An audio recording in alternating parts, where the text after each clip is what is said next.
90-এর দশকের বলিউড পাগল প্রজন্মের কাছে তার নাম একসময় ছিল অ্যাকশন ও আবেগের প্রতিচ্ছবি। 2.5 কিলো কা হাত সংলাপে কেঁপে উঠত পর্দা। কিন্তু সময়ের সঙ্গে তাল মিলিয়ে চলা সব তারকার পক্ষে সম্ভব হয় না।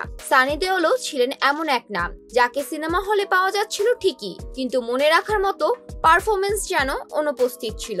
তবে 2023 সালে গাদার 2 দিয়ে সানি যেন বলিউডে নিজের দ্বিতীয় ইনিংসের গোড়াপত্তন করলেন। যেটুকু ফিরে এলেন তা কেবল আবেগের জোয়ারেই নয়, ছিল বক্স অফিসে চমকে দেওয়ার মতো সাফল্য।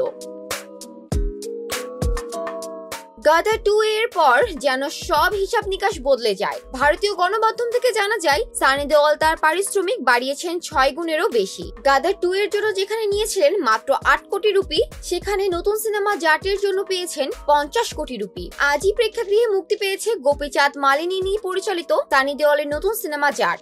মুক্তির আগেই ছবিটির ট্রেলার পেয়েছে দারুণ সাড়া। অনেকে মনে করছেন এই সিনেমা দিয়েই গাদার 2 এর পর আরেকটি সুপারহিট উপহার দিতে চলেছেন সানি। সিনেমাটির বাজেট 100 কোটি রুপি। সেই হিসেবে সানির পারিশ্রমিক একাই বাজেটের অর্ধেক। বলিউডের বাণিজ্য বিশ্লেষকদের মতে এটি নিঃসন্দেহে বলিউডে একটি দৃষ্টান্ত। একটি সূত্র থেকে জানা যায় গাদার 2 এর সাফল্য সানিকেই চমকে দিয়েছে। দর্শকরা আবার তাকে ভালোবেসেছেন, বিশ্বাস করেছেন। প্রযোজকেরাও তাই খুশি মনে তার পারিশ্রমিক মেনেই নিয়েছেন। মুক্তির পরপরই জাট নিয়ে এসেছে ইতিবাচক রিভিউ। বলিউড বিশ্লেষক তরুণ আদর্শ তার রিভিউতে সিনেমাটিকে 5-এর মধ্যে 3.5 রেটিং দিয়েছেন। তার ভাষায় সিনেমার চিত্রনাট্য আরো শক্তপোক্ত হতে পারত, দ্বিতীয়ার্ধেও কিছুটা তাড়াহুড়া ছিল, কিন্তু সব মিলিয়ে ছবিটি দর্শকদেরকে হতাশ করেনি।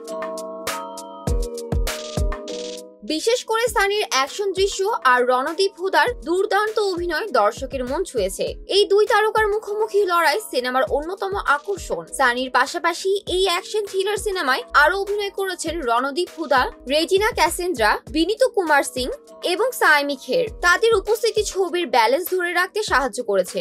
যে অভিনেতাকে একসময় বলিউডে ফিরে আসা কঠিন বলা হয়েছিল, সেই সানি দেওল প্রমাণ করলেন কোনো ভালোবাসা পুরনো হয় না, শুধু সময়ের অপেক্ষা থাকে। গাদার 2 এর পর যার যেন সেই অপেক্ষার প্রাপ্য উত্তর। এখন শুধু সময়ের অপেক্ষা, সিনেমাটি বক্স অফিসেও আগের সাফল্যকে ছুঁয়ে যেতে পারে কিনা। তবে এতটুকু নিশ্চিত, সানি দেওল ফিরে এসেছেন জোরের সঙ্গেই। জান্নাতুল ফেরদৌস, শোবিজ 24, ঢাকা।